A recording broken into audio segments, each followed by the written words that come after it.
Now that we've verified that our electronics and our code is working at the most basic level, it's time to do something creative with it. The first thing I'd like to do is control the brightness of the LEDs. So using value 1 and value 2 from the FSR, I can say analog write, which only works on PWM pins. Pin 9, we're going to write val 1, but we're not going to do it just as bare bones as that. We need to do a little simple manipulation. So value 1 and value 2 are being written to PWM pins 9 and 10. But we can't send those raw values because the digital output ranges only between 0 and 255. It's 256 values, so we need to do some mapping and constraining. So value number 1 becomes map. We're going to map value number 1, and his range is between, I think we said 0 and 900 approximately, and we're going to map that onto 0, 255, and then do something very similar for value 2. So change the value 1 here to value 2,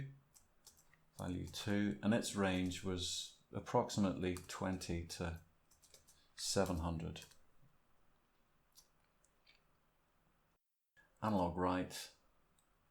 Oh, and we also need to constrain, because using map on its own, values can fold over if they're beyond the lower or upper limits.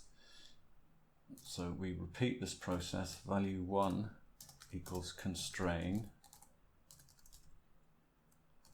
value 1 between 0 and 255, and then copy paste for value 2.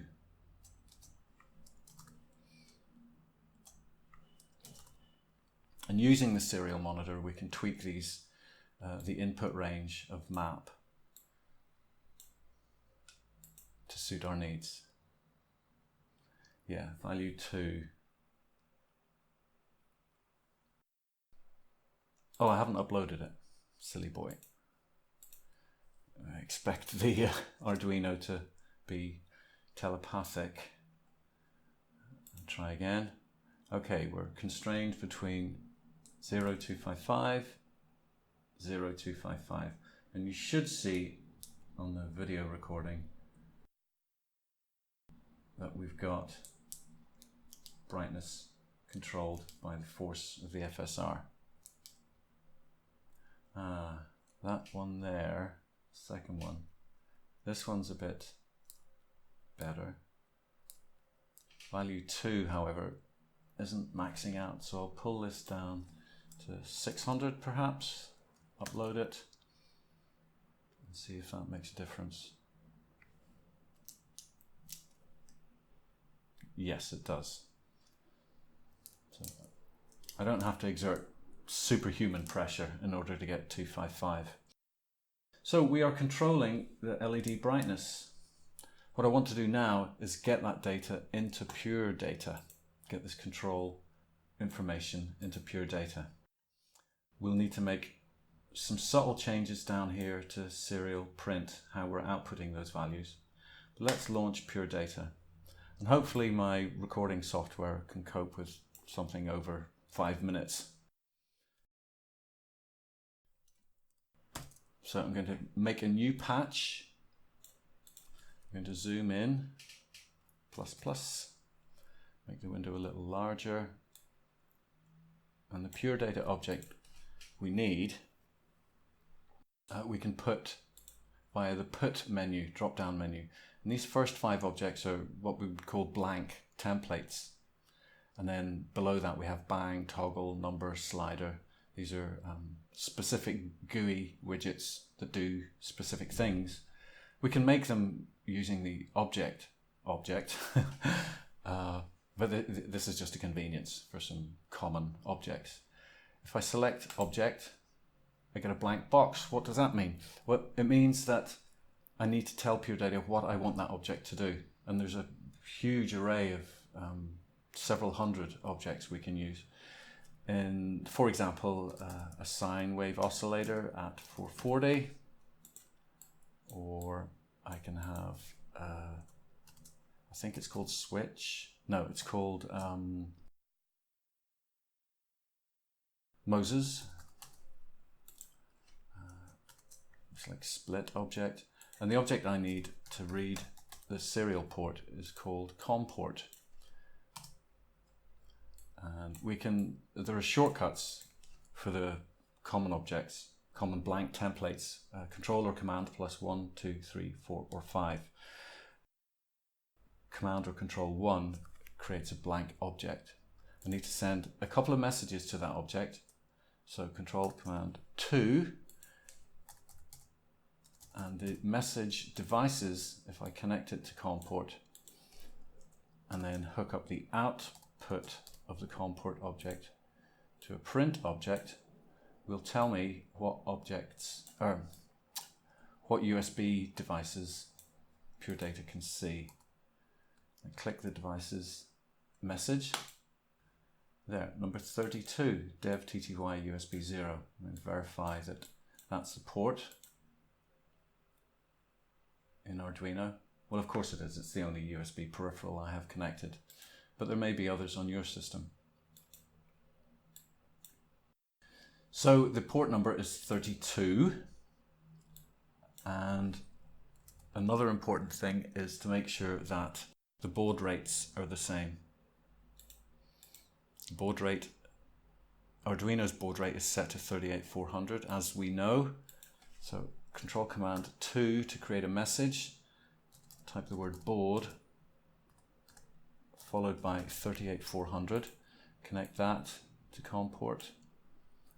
Control or command click it. That means we don't have to go between edit mode and performance mode, play mode in Pure Data.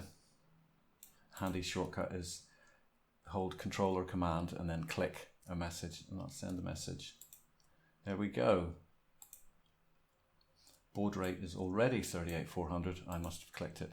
And now we can hardwire those arguments into the comport object 32, 38, 400. So whenever I launch this patch again, and there, look, whoa, streams of numbers coming in. We need to talk about those. Just get rid of the print object for the time being. I need to change these two messages. Open 32 and close. Open 32 opens that port, close closes it. So as we can see in the Pure Data log window, a stream of numbers that don't correspond to what we see here in our serial monitor. Don't click this, by the way, because only one application can access the serial port at any given time. That's what the close message is for. But we've already seen that these values are coming out in human readable form. They're coming out as integers. The problem or the issue, the reason for that, is we're using serial.print, which sends out ASCII values. What is an ASCII value? Well, in Pure Data, I conveniently have an object called key. And if we look at the Pure Data window, whenever I press a key on the keyboard, 1, 2, 3, 4, 5, 6, 7, 8, 9. What's printed out is 52, 53, 54, 55, 56, 57. These are the ASCII code values. 1 is represented by a binary byte that represents the number 52. It's a little convoluted, but it's the way things work and have done for decades. So we need some form of translation. I need to convert print ASCII integers into the actual real values, quote unquote real values that we're getting from the force sensor. And you can do that in Pure Data, but there is a quicker, easier way. So I'll just close that port for the time being. I'm not going to print that ASCII value. I'm going to write. That's a different method, and what it does is it puts out an 8-bit byte in the range 0 to 255. So it's going to write value 1. I don't need that space because a space is 32. It's the binary byte that represents the number 32. That's the ASCII code for a space bar. And print line. I don't need that either. I'm going to write. So now this Arduino code, once I upload it, will output an 8-bit byte for value 1 between 0 and 255, and an 8-bit byte for value 2 between 0 and 255. But how do we differentiate these two, between these two values in pure data? Well, it's easy. We need to do that, otherwise we won't know which sensor is being pressed. We'll get a stream of zeros and changing values, or changing values and zeros, or two bundles of changing values. We need to create what are called headers or identifiers. So I am going to use serial.print, and in quotes I'm going to put the character A for value 1, and do the same thing for value 2, serial.print quote B. And now what's coming off the Arduino is the number ASCII code 97 for A, followed by sensor 1 value, ASCII code 98 for B, followed by sensor 2 value. Have I closed this port? Let's have a look. Yes, I've closed that port, so it's safe to upload this. Invalid operands. Oh dear, sorry, I put an asterisk instead of an open parentheses. Try again. And now I can close. I'm done with Arduino. Thank you. Now, how do we parse that information in pure data? It's relatively easy.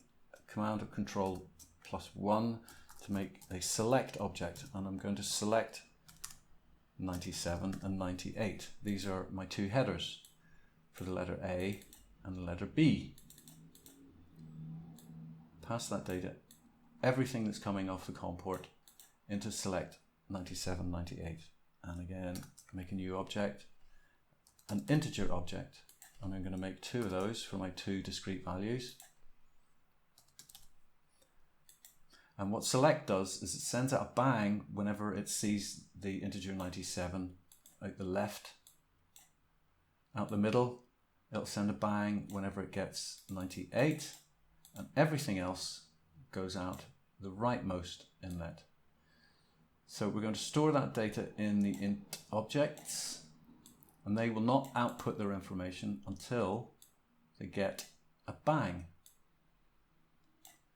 Now controller command 3 for a number box.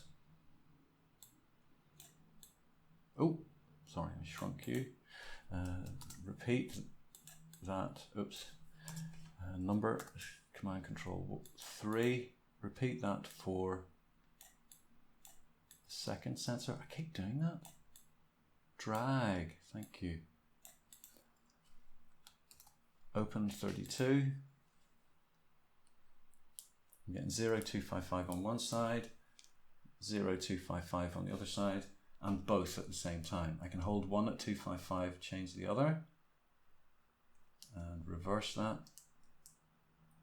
So I have two discrete dynamic sensors. And I've done it with 16 or more in some cases. And this is a very robust method. So now let's do some synthesis. And in the next portion, what we're going to do is a hybrid FM synthesizer. Not your standard FM synth, something a bit more chaotic.